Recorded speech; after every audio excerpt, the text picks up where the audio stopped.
예, 반갑습니다. 2단원 개성 있는 원소 13번째 시간입니다. 만일 우리가 이불에서 자고 있어서 나가기가 굉장히 싫을 때가 있죠. 그런 우리를 이불 밖으로 빼내는 건 쉽지 않을 것입니다. 그럼 어머니의 등짝 스매시가 날라오게 되겠죠. 즉 에너지가 가해진다면 우리도 어쩔 수 없이 이불 밖으로 나오게 될 겁니다. 우리가 오늘 배운 이온화 에너지도 전자를 원자에서 끄집어내는 이런 데 필요한 에너지를 말하는 것입니다. 자, 그래서 오늘은 이온화 에너지에 대해서 알아볼 것입니다. 자, 보호 원자 모형에 의하면 원자핵 주위를 이렇게 전자가 돌고 있는데 그 껍질을 이동하기 위해서는 바로 에너지가 가해져야 할 것입니다. 더 높은 껍질로 이동하기 위해서 에너지가 가해져서 전자가 이렇게 되는 것으로 알고 계실 텐데, 만일 이런 원자핵에 있는 전자에다가 무지막지하게 큰 에너지를 가하게 된다면 어떻게 될까요?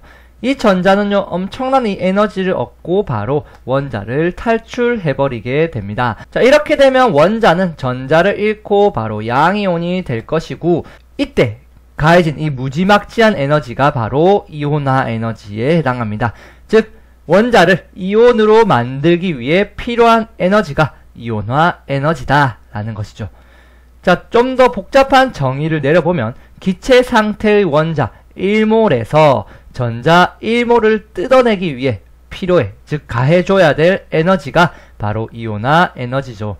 자, 이 말을 좀 식으로 적어보면 여기에 기체 상태 원자가 있고 여기다가 즉 이온화 에너지를 가하게 되면 이 원자는 이렇게 양이온이 되고 즉 전자가 이렇게 떨어져 나오는 이런 식으로 적을 수 있을 것입니다. 그림으로 나타내면 이런 모습이죠.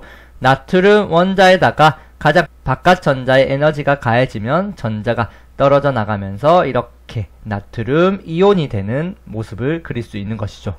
자, 이 이온화 에너지도 지난 시간 배웠던 이런 원자 반지름들처럼 규칙적인 주기성을 가지게 됩니다.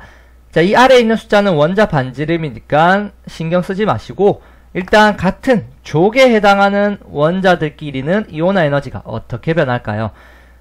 자, 답만 말씀드리면 같은 족에서는요, 원자 번호가 클수록 이온화 에너지가 감소하게 됩니다. 즉 이온으로 만들기 위해서 가해줘야 할 에너지가 점점 줄어든다는 얘기죠.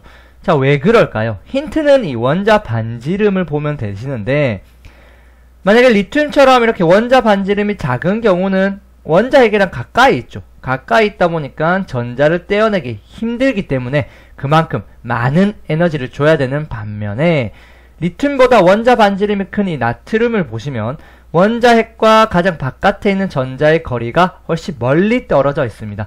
그렇다 보니까 비교적 전자를 떼어내기가 쉽기 때문에 이온화 에너지가 감소하는 것이죠.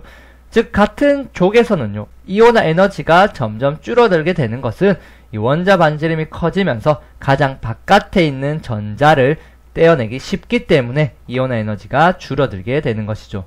자, 이번엔 주기율표에서 같은 주기에 해당하는 원자들끼리는 이온화 에너지가 어떻게 변하는지 보겠습니다. 자, 답만 역시 보시면 같은 주기에서는요, 원자 번호가 클수록 이온화 에너지는 증가하게 됩니다. 이 원인도 역시 원자 반지름에 있는데, 같은 주기에 있는 리튬, 베릴륨, 붕소를 비교해보면 원자핵의 힘이 누가 제일 작습니까?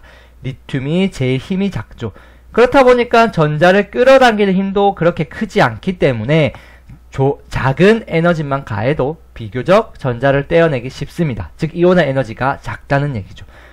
하지만 붕소의 경우 원자핵 전하량이 이 세 가지 원자 중에 가장 크기 때문에 전자를 가장 강하게 끌어당기고 있습니다. 그렇기 때문에 리튬이나 베릴륨에 비해서는 전자를 떼어내기가 굉장히 힘들 것입니다. 그렇다 보니까 이온화 에너지는 원자핵 전하량이 클수록, 즉 원자 번호가 클수록 강해지게 되는 것이죠. 다시 말해서 같은 주기에서는요, 원자 번호가 클수록, 즉 원자핵 전하량이 커질수록 이온화 에너지는 증가하게 됩니다. 자, 이온화 에너지에 대해서 알아봤는데, 이것은 전자 1몰을 떼어낼 때 필요한 에너지인데, 만약에 전자 1몰 이상을 떼어낼 때 이온화 에너지는 어떻게 변하게 될까요? 자, 만약에 플러스 12 원자가 이렇게 있는데 전자는 이렇게 12개가 배치되어 있을 것입니다.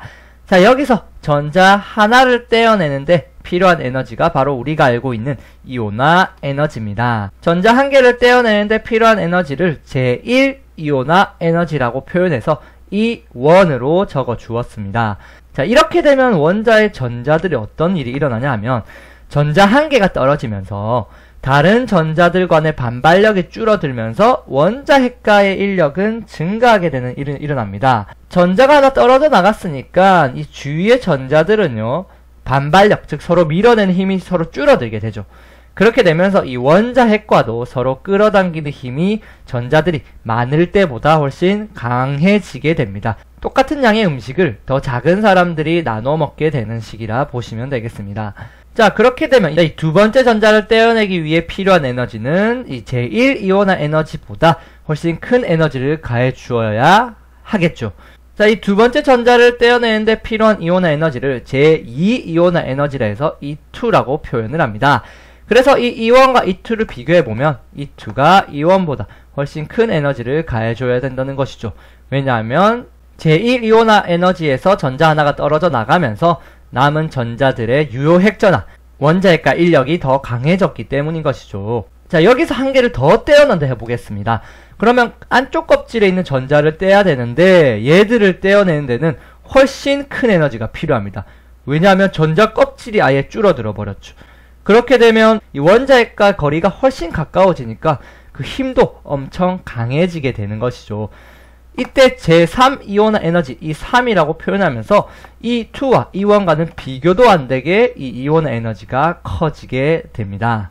껍질이 줄어들어서 달라지면 유효 핵전화도 굉장히 커지게 됩니다. 전자와 원자핵 간에 서로 가까워지면서 그 끌어당기는 힘도 훨씬 커지기 때문이죠.